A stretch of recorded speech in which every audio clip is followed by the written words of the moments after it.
नमस्कार, मी सुभाष कोकळे. आपण पाहताय TV6 मराठी न्यूज. पाहूया आजच्या ठळक घडामोडी. बातमीचा तालुक्यातून एक महत्त्वाची बातमी. महात्मा विद्या मंदिर हायस्कूल व ज्युनियर कॉलेजमध्ये व्यवसाय मार्गदर्शन कार्यक्रम उत्साहात. 11 ऑगस्ट 2026 रोजी म्हणजे आज व्यवसाय मार्गदर्शन कार्यक्रमाचे आयोजन करण्यात आले. यावेळी प्रमुख मार्गदर्शक म्हणून IPS अधिकारी मनोज पाटील उपस्थित होते. कार्यक्रमाच्या अध्यक्षस्थानी संस्थेचे संचालक अमोघ अण्णा पाटील. कार्यक्रमाची सुरुवात सावित्रीबाई फुले यांच्या प्रतिमेचे पूजन करून प्रार्थना गीत व स्वागत गीताने झाली. महाविद्यालयीन विद्यार्थ्यांनी स्वागत गीत सादर करून उपस्थित मान्यवरांचे स्वागत केले.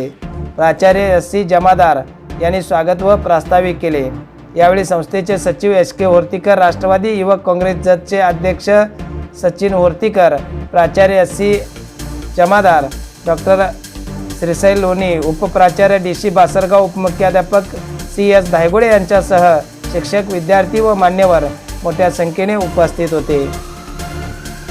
कार्यक्रमामध्ये मान्यवरांचा सत्कार करण्यात आला.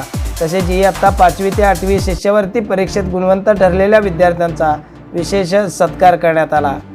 उमदी लायन्स क्लबच्या नूतन पदाधिकाऱ्यांचाही यावेळी शाल व श्रीफळ देऊन सत्कार करण्यात आला. कार्यक्रमाचे प्रमुख मार्गदर्शक मनोज पाटील यांनी विद्यार्थ्यांना व्यवसायाच्या विविध संधी, उपलब्ध क्षेत्रे आणि भविष्यातील करिअरच्या वाटा याबाबत सखोल मार्गदर्शन केले.